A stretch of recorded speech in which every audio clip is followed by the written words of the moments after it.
I thought I had the fade button on and I didn't. Anyway, hi, this is Jojo Maria and Sarama coming to you with the elemental wisdom for the month of July. And my theme for this month is respond instead of react. Yeah, because there are heat waves going on around the country, fires are burning, as they say, hotter than July. So it's a really, really challenging time where we can easily get disrupted and triggered into our anger, our frustration, our despair. And so it's really important that we just stay conscious of that so that we don't let it take full command of us and that we know that we have other options, other choices for how we can be navigating through this very, very intense time. It's interesting, the astrology for the month of July. It has some really big shifts in it. Some astrologers are saying this is the biggest shift month. I think January, February, March were, but still, because of where we're at, and we're now ready for the second half of 2026. Yeah, there definitely is much shifting, much movement. Um, yeah, like there'll be some things we really have no choice about, and we do have to move forward. So, having said all that, thank you for being here. I'm going to present to you the elemental wisdom for this month in honor of my teachers and ancestors, Malidoma and Sobonfu Somé of Burkina Faso, land of the proud ancestors. Yes. And July is our second fire month, but I wanted to point out that it was in April when we had these same five elemental energies. So we're getting a repeat. The difference is that April was a mineral month, a first mineral month, and the theme was be determined to move forward into newness. And so now we should definitely be in that newness. And July is our second fire month. And during July, as I said, we will experience all five of the elemental energies with fire as the primary influence. Regardless of which hemisphere in which you reside, July brings fiery transformational shifts to kick off the last half of the 2026 water and fire horse year. Yes, let's not forget it's a fire horse year. My energetic theme is respond instead of react. And I hope that this brings you some good support to be navigating. Also, the energetic of this fire month is about being truthful and true to yourself. That's an overarching theme as well. So let's begin. Today, Thursday, July 2nd, and of course, Thursdays are always the beginning of our elemental week because that is the day of the week that January 1st fell upon this year. And so we open the fire month with a fire week. Wow. And the opportunities are be truthful with yourself and others. Call upon the ancestors to bring you clarity when you feel confused or conflicted. Walk your talk. Live in self referred consciousness, meaning trust your intuition and honest feelings more than the opinions, advice, or judgments of others. Allow your inner authentic self to be in charge of your life versus the image of yourself that you project out to the world. As Mr. Rogers said, people can love you exactly the way you are.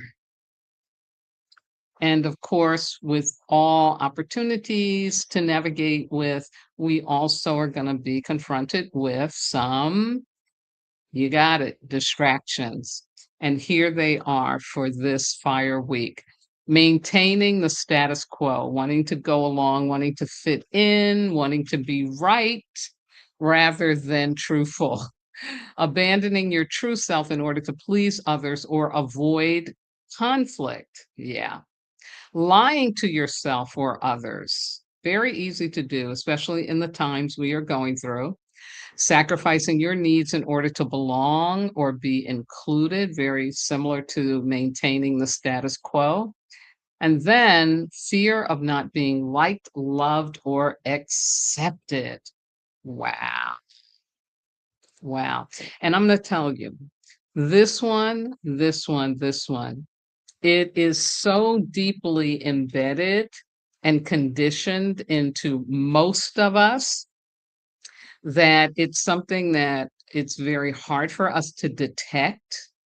We'll be like, why is this going on? Why is this happening?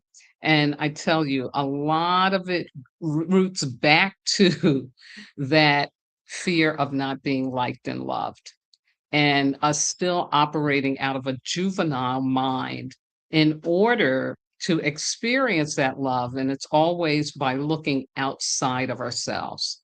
And I really believe this month, this week, this time period that we're in, especially with Chiron and Taurus, if you know what I mean, is about us really, really choosing to be committed to our self-worth, valuing ourselves, and letting ourselves be the primary validating force in our lives. Yeah. Yeah. And no, it's not easy. I ain't gonna it's not easy. It's not easy at all. But like I always say, it starts with a prayer and an intention so that you can have that. Because being codependent in these days and times is never going to bring a happy ending. Ashe. Then next week, we get our mineral week on Thursday, July 9th. And here are the opportunities with that. It is about connecting with the souls of others to validate your higher purpose as a human being. Unity consciousness is what makes us human. Communicate at a deeper level to experience the ability for compassion, understanding, forgiveness, and fifth dimensional relationships. A huge part of living on purpose is to be willing to transcend the shallow surface of what people present to you. See into their hearts and connect with their essence. In this way, you must be authentically deep and simple with your own self and connected to your own soul. This is what the age of illumination is all about. Use the healing energy of mineral, which is stones, crystals, bones, and shells, to illuminate your higher self and that of others. Yes, so beautiful. I love mineral weeks. And now let's move into the distractions that can show up for you. The first is feeling sorry for people and taking on their pain. You know, for many people that grew up in large families, this is a behavior for survival. You know, this became a way to survive in a large family where it wasn't easy to get attention. But I'll tell you too, because I know some folks that are only child, and yeah, this was also a strategy, quote unquote, that they had to employ in order to get attention from those around them. So just be on the lookout for that, because that's not really connecting to people's souls. You know, it's a form of codependency. Next are false obligations because you forget you are worthy. And like I said, that's what we got to be working on. We got to remember we are worthy. We are born worthy. We don't have to prove we're worthy. We just need to learn how to believe it and act on it. Victim consciousness. Whenever you go to what someone is doing to you, saying about you, believing about you, whenever your discomfort, your anxiety, your fear even is coming from what somebody else is doing or not doing. That's the other thing. Yeah, you're in victim consciousness. And you definitely want to move out of that as an adult because staying in victim consciousness is not going to help you heal or resolve what got you there in the first place. Yeah. And this isn't about, ignoring situations where there are toxic people in your life that you need to avoid or set your boundaries with very clearly. I'm not talking about that. I'm talking about that, yeah, we can have a victimizing experience, but we don't need to stay in that victim consciousness. And so moving out of that also requires us to not be attached and think that this was done to me because there's something wrong with me. It's more about what was wrong with that person. And we have to move into a very higher timeline level of forgiveness and releasing and letting go. Absolutely. So, yeah, yeah, very, very, this is a lifelong learning journey to stay out of victim consciousness or to move out of it as quickly as possible. Anxiety and impatience. Yes, yes, yes. Be on the lookout for that. And don't feel like these are things that you have to, like victim consciousness, stay in. You have a choice. You can turn anxiety into anticipation, and you can turn impatience into patience. Yes. Last but not least, gossip, judgments, and blaming. And yeah, I'm not gonna lie, I do my fair amount of gossip and stuff, but not like I used to do before. Really now, when I start to go down that road, I will pull myself back because it really is whatever you're putting out is gonna come back on you. Yeah. And gossip, judgment, blaming, shaming is not connecting with people's souls in any stretch of the word. Yeah. Next, we move on to our third week in this fire month, and it's going to be our water week. Yay! Because it's all about becoming peaceful. The opportunities are to get still and meditate and contemplate. Reconcile any negative feelings by acknowledging them, feeling the pain, and cleansing it by focusing on what is positive in your life right now. Get yourself into or nearby flowing water and allow the purifying energy of the water element to free you from feelings of anger, resentment, judgment, fear, and anything else that is disruptive and distracting to the fulfillment of your annual commitments.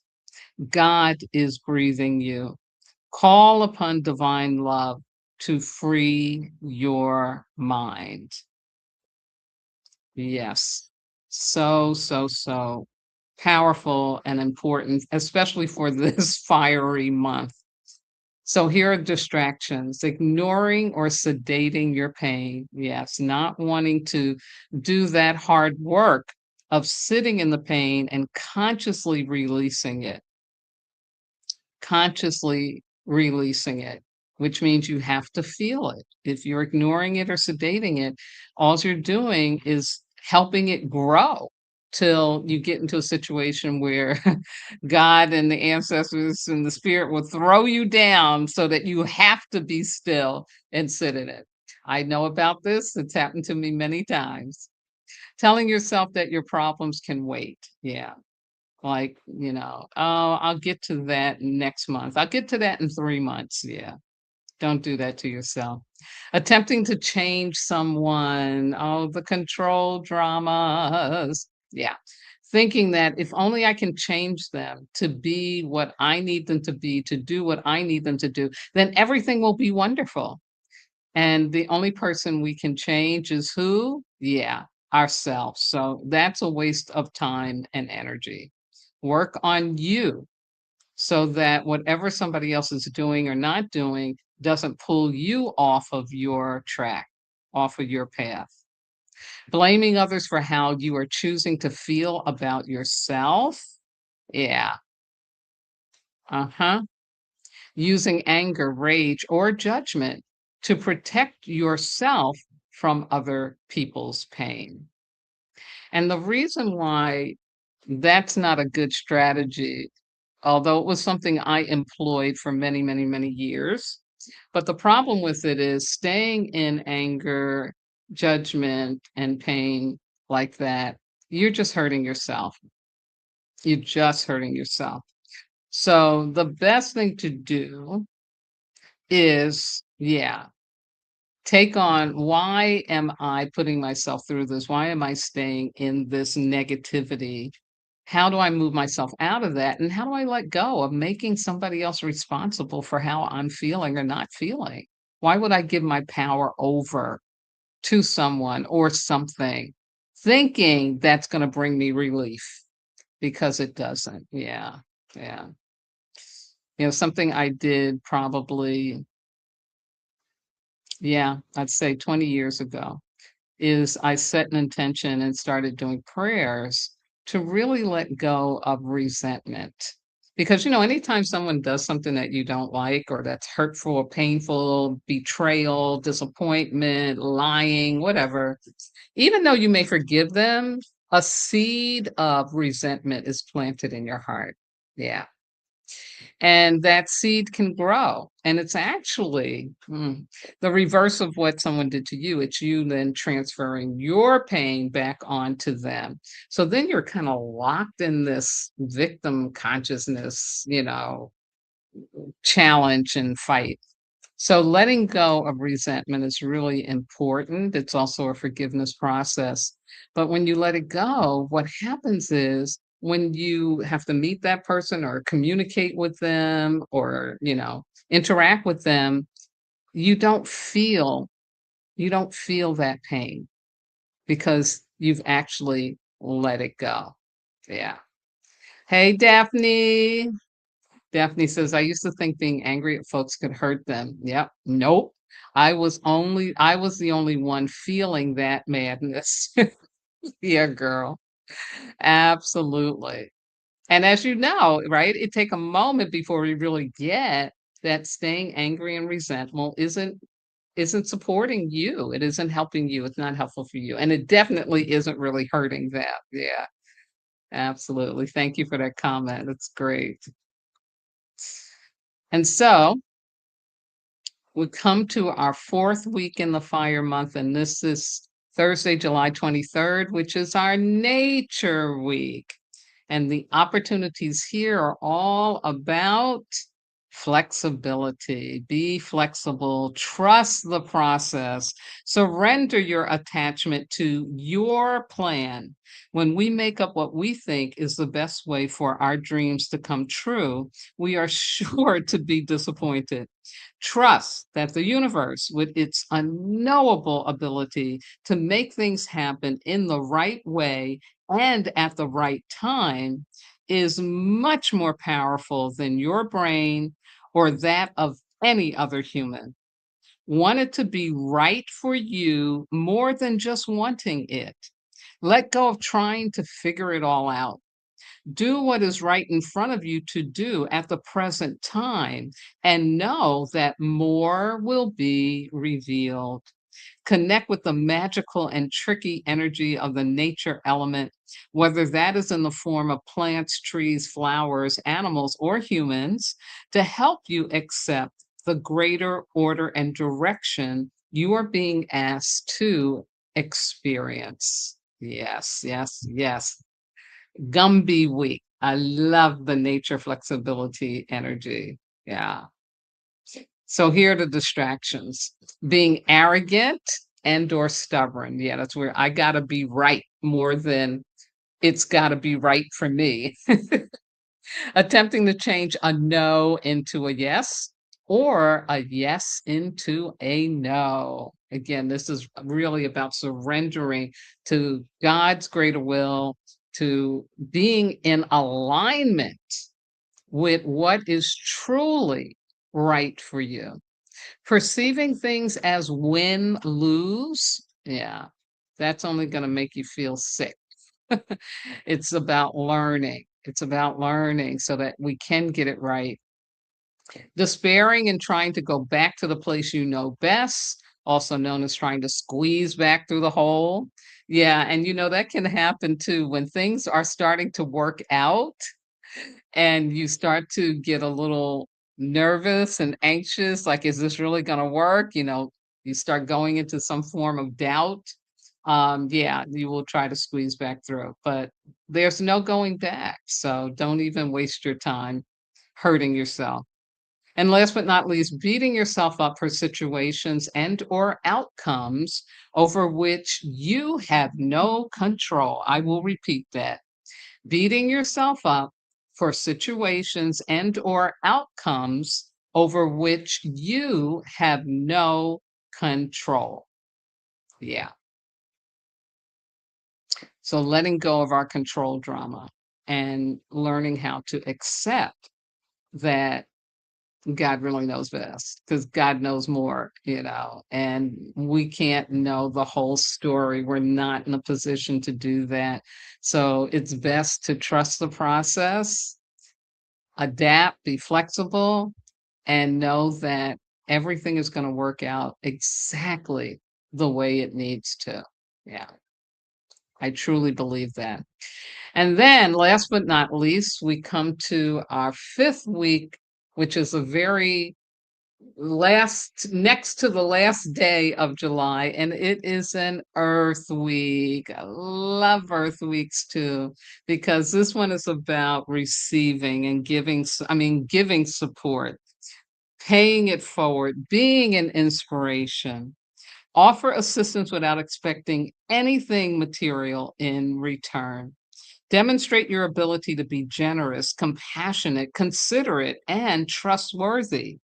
Invoke the generative, nourishing, and abundant universal love energy of the earth element to be of service to others. In doing this in a humble and balanced way, you will be gifting your soul with unconditional love. This emotional resource will serve you well as you continue to move through unexpected barriers to fulfill your, remember annual commitments. As you comfort others, you will be comforted. So, this is so about being in service to the greater good, to the more that is. Yeah. Really, really important. And whenever you're feeling in a depressive mode, in a depressive state, if you can give yourself permission to think about others in need, and what's just a small act of kindness you can do, it will really lift you forward out of the depressive state. So, yeah, let's keep that in mind. And so here are the distractions for our Earth Week. The first is that fear of hearing no. Yeah, yeah. And oh, I apologize. I did it again. Give me 1 second here. Give me 1 second here. I forgot to change the slide. Yeah, I have the wrong slide here. This is for when Earth Week is about receiving support. But when it's about paying forward, the distractions, they're more along the line of, thinking that what you have to offer will not be received, that, you know, it's not it's not good enough, it's not worthy enough. And again, it just pushes us into a self-doubt. It also can be where instead of just opening up to receiving without expecting, you unconsciously or sometimes consciously go into transactionality, which is, I'll do this for you if you do this for me. Yeah.